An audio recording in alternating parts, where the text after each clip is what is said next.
IT leaders and future IT leaders. Welcome to CIO Talk with Riaz. This is your host, Riaz Yusuff, a Chief Information Officer, advisor, and mentor. What is unique about my podcast is that I handle the interviews myself. So you get to hear the perspectives of two leaders, not just one. Hey, before we head on to this episode, I want to personally invite you to join my IT leadership community, where myself and other IT leaders share ideas and content that will help you to advance your career as well as the objectives of your organization. Participants can ask their questions in the group as well. Go to LinkedIn and find a group named IT Leadership Community led by Riaz. That is spelled as RIAZ. I look forward to seeing you in the group. Hello, everyone. Welcome to another episode of CIO Interview Today. Today, I'm excited to interview Dr. Wang, who is a CIO, Dean of Library, and also Professor of English at University of New Orleans. Ray has an interesting background, which is not very common if you look at the other CIOs. Ray has started as a teacher of English outside the US, and then now he is a CIO at University of New Orleans. So I'm excited to get this conversation started with Ray, so we all can learn more about him and his university as well. Hello, Ray. Welcome to the interview. How are you doing today? I'm doing fine. Thank you. Thank you for having me. Wonderful. Thanks for joining us. So tell us about yourself, Ray. Like I briefly mentioned for the audience, your current role is a CIO, Dean of Library, Professor of English, which itself is a combination of various different roles. On top of that, your career path is also an unconventional one. So tell us more about your background and how you got here. Yeah, I guess, is not a typical journey of CIO. I'm English major, having a master's degree, also in information science, and a doctorate in curriculum and instruction in teaching English. I worked at the United Nations as a translator briefly, showing how much I milked that degree. I started working at Northwestern University as a government information specialist. And after I received my doctorate while working, and since then, every university I worked in, I received or tried to receive a joint appointment, and generally it was successful. So, which means that I was working as a librarian or information specialist in a library, and also teach in the academic department. So, but in the meantime, I have always been interested in technology. I was one of the first batch of library information specialists in learning and teaching. I believe it's in 1993, HTML hard coding and JavaScript before moving to administration. So one instance summarizes it very well. That was during a visit to our university's sister school in Innsbruck, Austria. It's called University of Innsbruck. I was visiting their university press and marveled at their classic books collection, books they published, and made a comment about the addition of a Shakespearean play.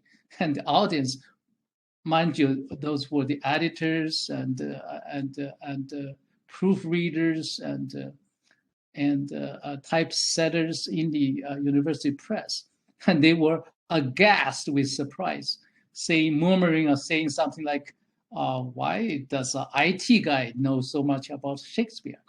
So, in sum, I was not a programmer, even though way back when I took classes in Fortran and COBOL, those names, the new programs probably have not even heard.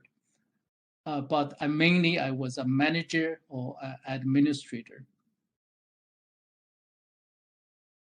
Did I answer your question, Reza?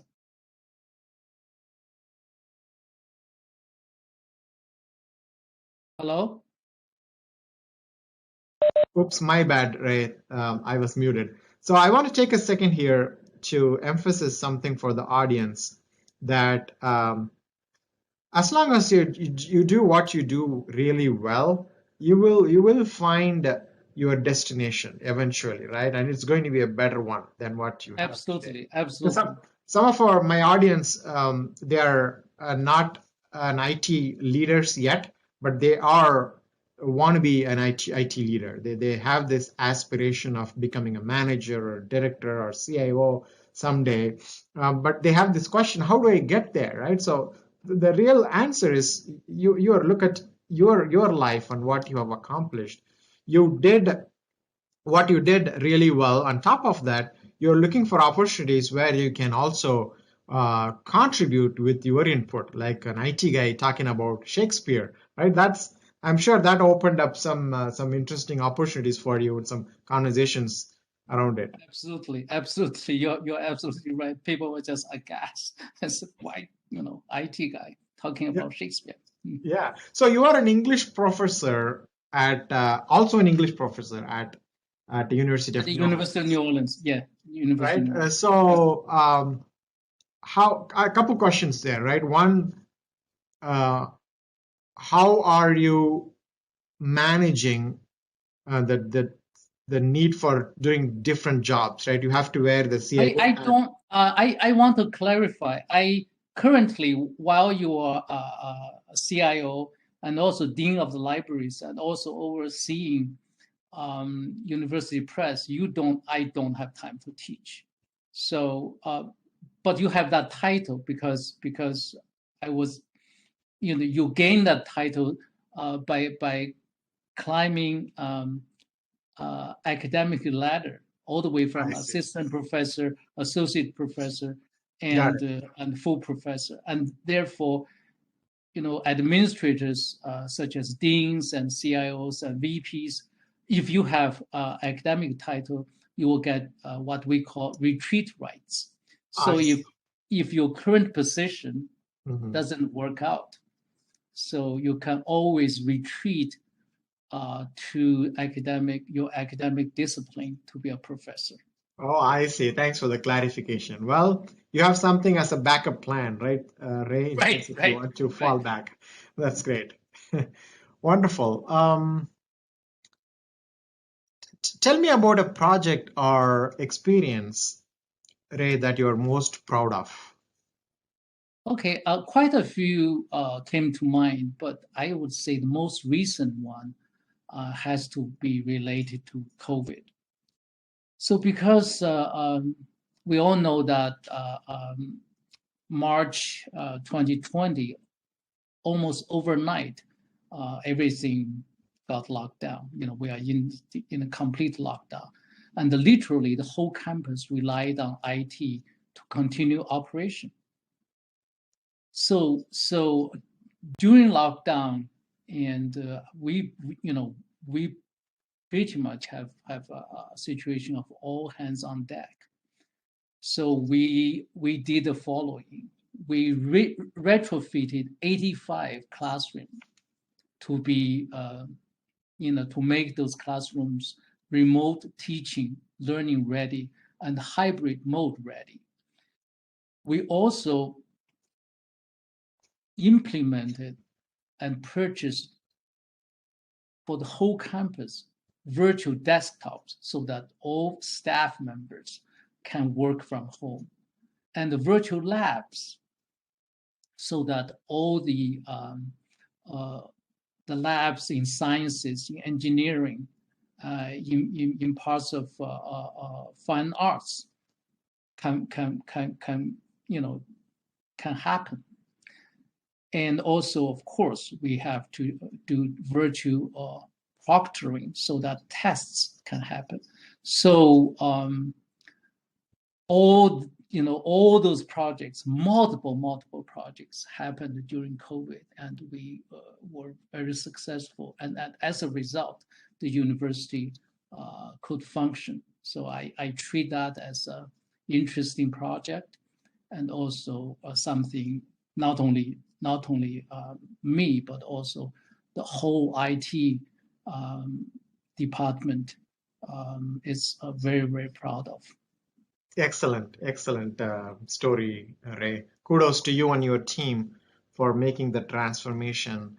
I'm sure it's in the short span of time, right? You didn't have any heads up that COVID is coming. Yeah, no time and no experience.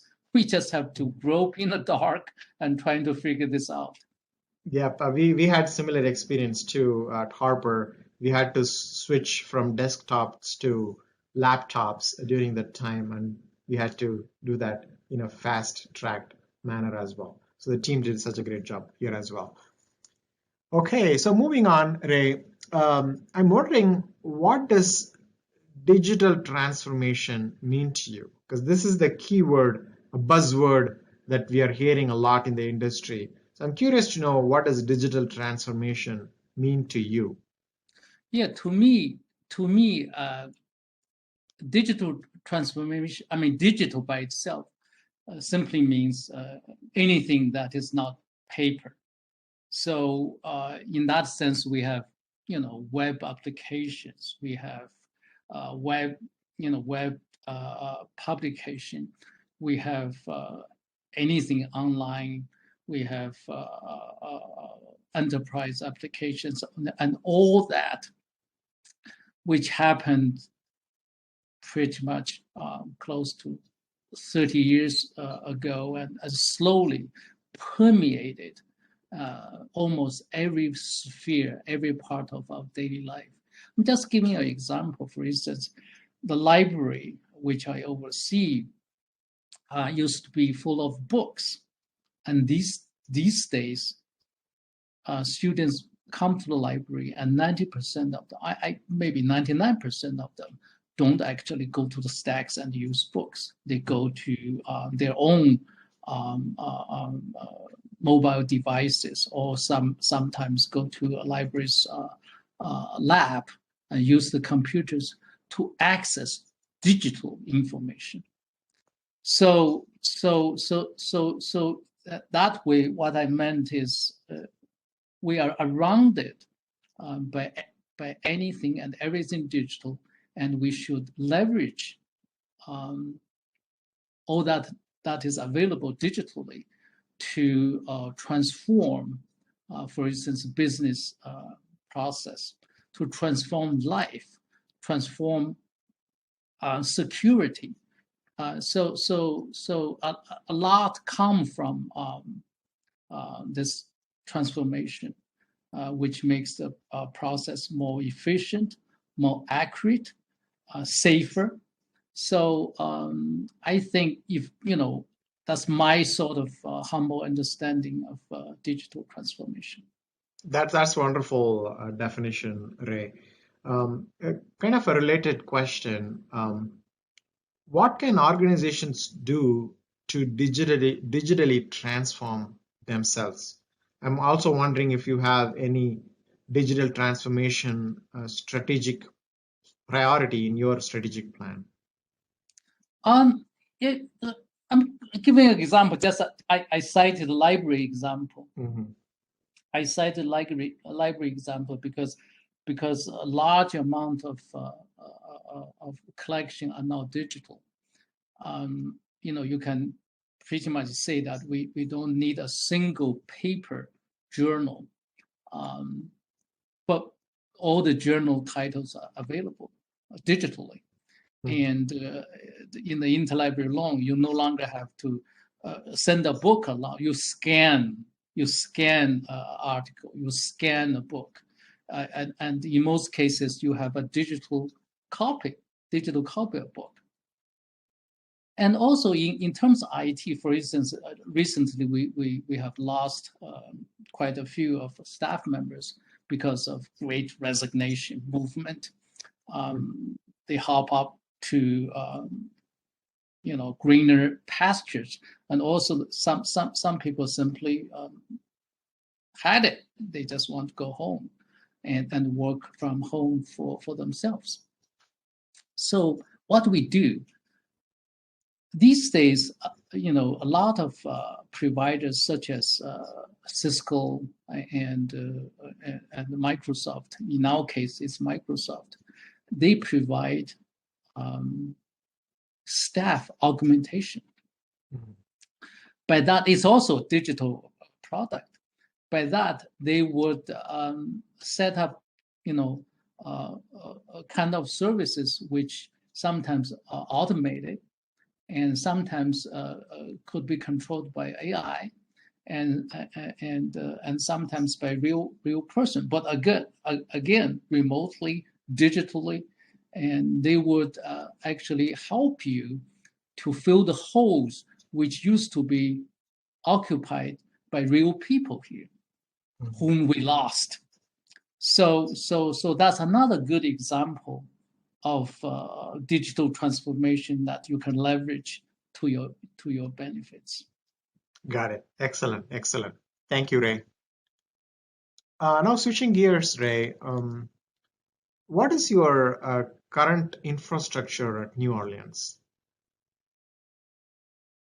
I assume you meant IT infrastructure. Yes, absolutely. Sorry, I should have clarified that. No. IT infrastructure layout, just so our audience have an idea how we are structured. Yeah, we for instance, IT infrastructure consists of network, which is Wi-Fi and whatnot, and also enterprise applications.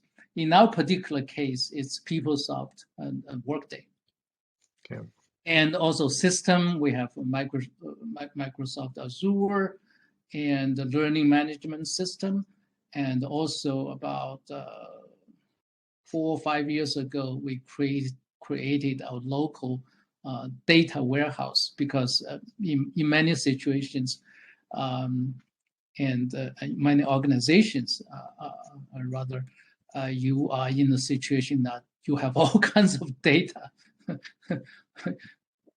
Oftentimes we're in a situation that we say we're data rich but information poor, because you don't have a data warehouse, and therefore you cannot really effectively interpret and present data.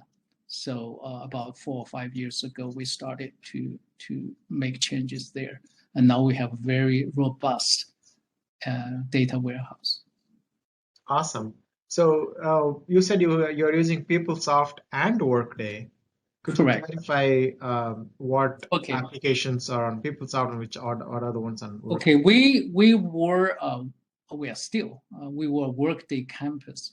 No, PeopleSoft campus. Sorry, PeopleSoft campus for over 10 years, and about 4 or 5 years ago, 3 universities in Louisiana decided to band together to migrate from PeopleSoft to Workday, because at the time there was a rumor that PeopleSoft as a product was going to end.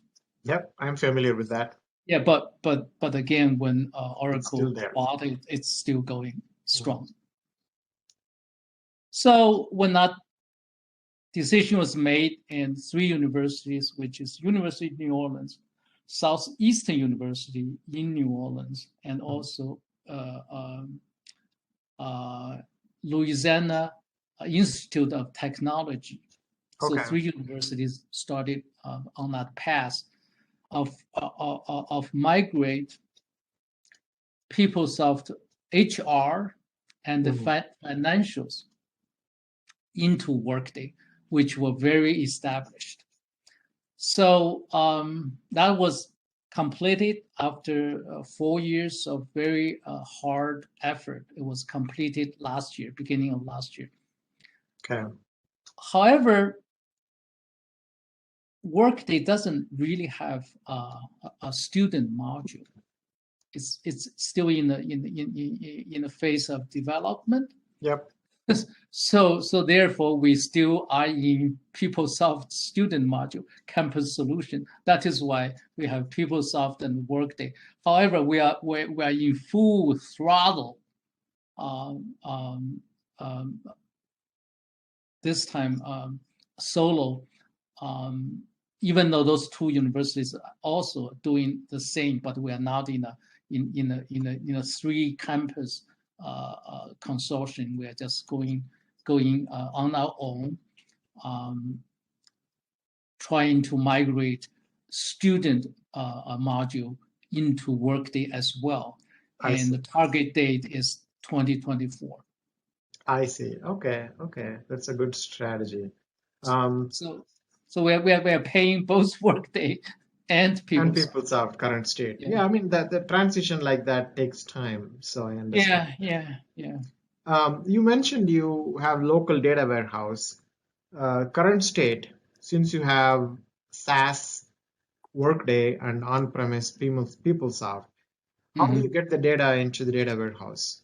Do you have APIs to pull the data from? We use Informatica to transfer it over.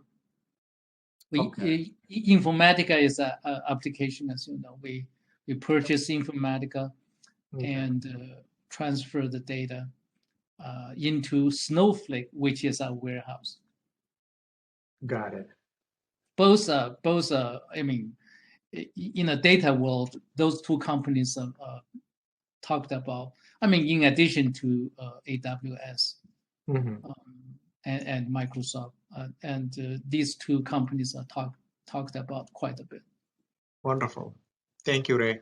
And you already mentioned about moving to Workday for your SIS, Student Information Systems, which is clearly your cloud strategy for the next 2 years. Besides that, are you planning any other major cloud implementation in the next 3 to 5 years? I think we are going to move our because of a unique situation University of New Orleans is in. we are in the hurricane prone area. So any hurricane can wipe out everything. So we have to have a mirror site. Redundancy is very important. So our plan is to migrate everything, even the mirror side, into the cloud. And in this particular case, it's going to be Microsoft Cloud. That's our major planning. And of course, and the data warehouse will be also in the cloud, but it's probably in the cloud provided by Snowflake. Got it. Good. That's great. What do you predict to change in information technology in the next 5 years? First off, the great resignation wave or movement will affect us all. And we have to change our ways of hiring and retaining staff, especially good ones. So the most important change, so I hope every IT leader will be aware of, will be that running IT will be much, much more expensive. Everything, otherwise the benefits your organization can provide have to be competitive in order for you to stay competitive. But on the other hand, with fast development of AI and automation and IT technology, and for instance, I just mentioned we are now benefiting from staff augmentation. So we have more tools. We have more tools now. Another area is cybersecurity. So we have to spend the resources. That is why I'm saying and warning that IT will be more expensive. So another expense, huge expense, and that is cybersecurity, because now you really have to buy cybersecurity insurance. And because if your system is compromised, everything you have painstakingly built will vanish in a flash. Got it. Very, very true, Ray. Very well said. That I think will be a change that we all IT leaders see in the near future. Right. We all have worked remotely at some capacity in the last 2.5 years. So I'm wondering, what was your department's experience working remotely? Well, as well as many colleagues, IT is not unfamiliar with remote work because of the nature of our job. We can control situation from afar, from home, and oftentimes when I hire a IT professional and they knew, but still I would tell them again, this is a 24/7 job. Mm-hmm. Oftentimes they will be called when the situation happens, so they will have to work from home and at any time. But COVID exasperated this. And for a while, 100% folks work from home or remotely, wherever they happen to be. But of course, traditions die very hard, and the rules and regulations have not really changed. They are being modified, but they are still, I think, sometimes rather strong belief, so to speak, in the minds of certain colleagues and managers that they'd like to see their staff physically on campus, yep, in their offices, in their cubicles, so that they can be accounted for. So I think they will be trained toward relaxation. And more you will see people, especially in IT, work remotely, because a lot of people are hired by out of state companies, and that seems to be quite normal, quite common now. Especially we are in the shortage of good IT professionals. Absolutely, yes. I'm seeing that trend all over the country. Institutions trying to quickly set up their presence in multiple states so they can start hiring from those other out-of-state employees. So yeah, because if you don't do that, it almost becomes a raison d'être, so to speak, reason of being. If you're not allowing remote work, and chances are you may lose a candidate. Yep. Yep, absolutely. Some of my audience, Ray, are future IT leaders. They want to grow into that IT leadership path. So what's your advice for those budding IT leaders or future IT leaders? We all know that Steve Jobs once told a group of Stanford graduates to stay hungry and stay poor, meaning, you should always try to learn or stay foolish, so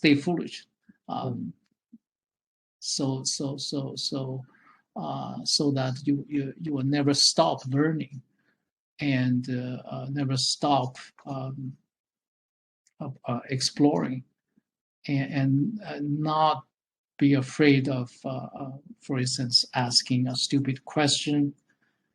So in addition, I want to add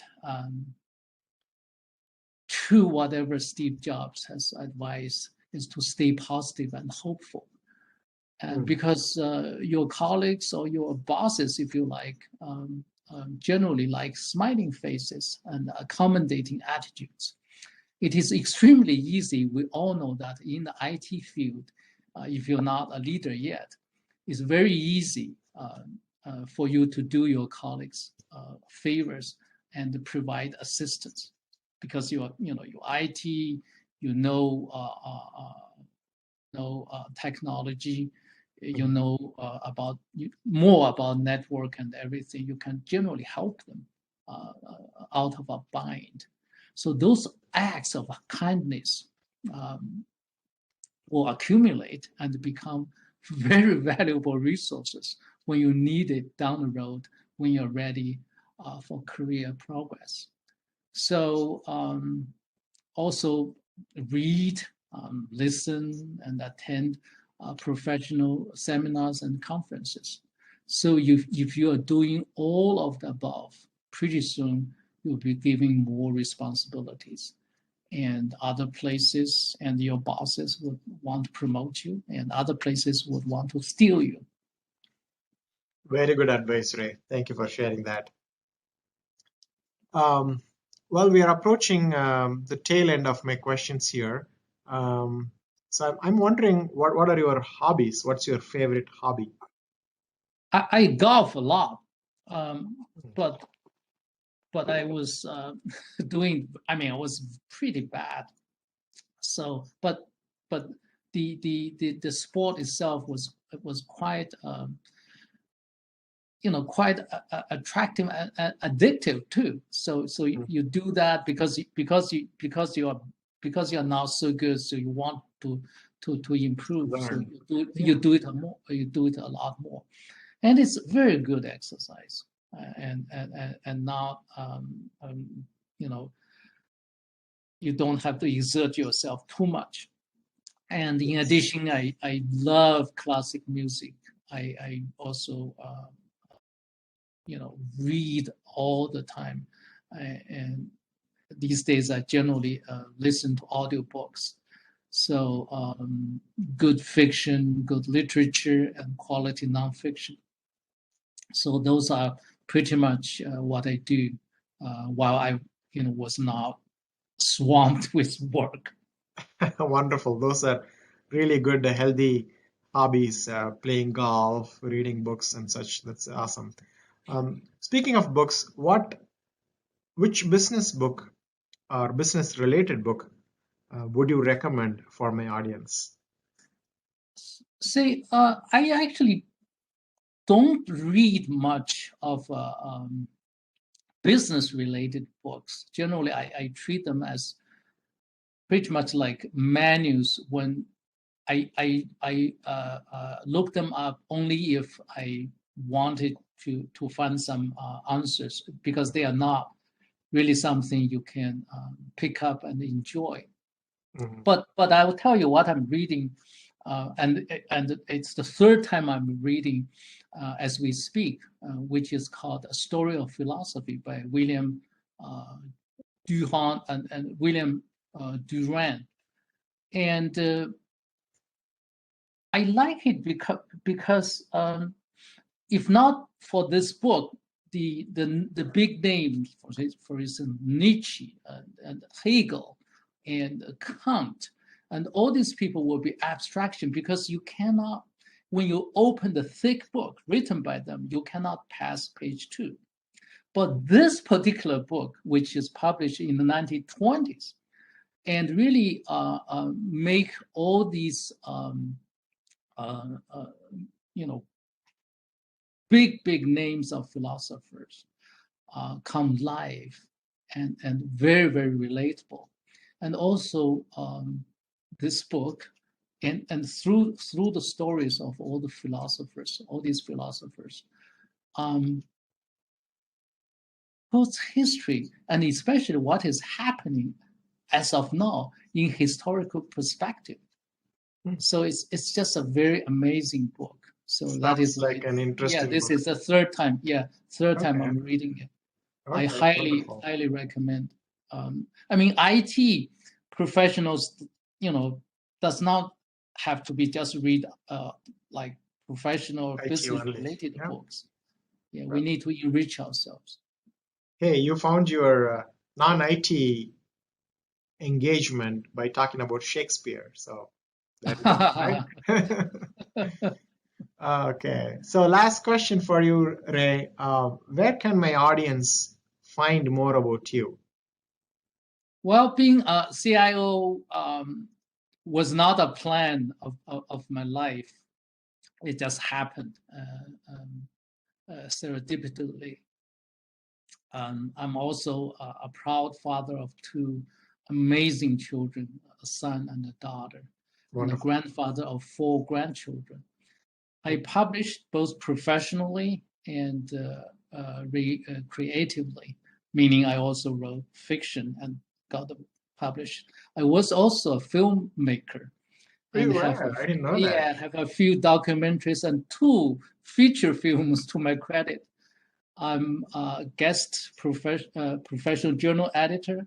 So I wear many hats, both in life Clearly. and at work, both in life and at work. Okay, wonderful. So my audience can find you in those products that you have created, the books that you wrote. Everything's on YouTube. Just okay. Put my name on and search, and chances are you will land some of my products. Wonderful. Well, Ray, it's been a pleasure. I thoroughly enjoyed our conversation. I hope you did as well. And thank you so much for taking the time today. Thank you so much. I think what you do, Riaz, is very, very important. Thank you, Ray. Have a good rest of your day. Thank you. I hope you enjoyed this episode. Please do me a favor and rate this content wherever you are listening to, and share your feedback as a comment. Join the LinkedIn group named IT Leadership Community led by Riaz. That is RIAZ as in zebra, which can be a stepping stone in your career, and subscribe to my YouTube channel, CIO Talk with Riaz. See you in the next episode.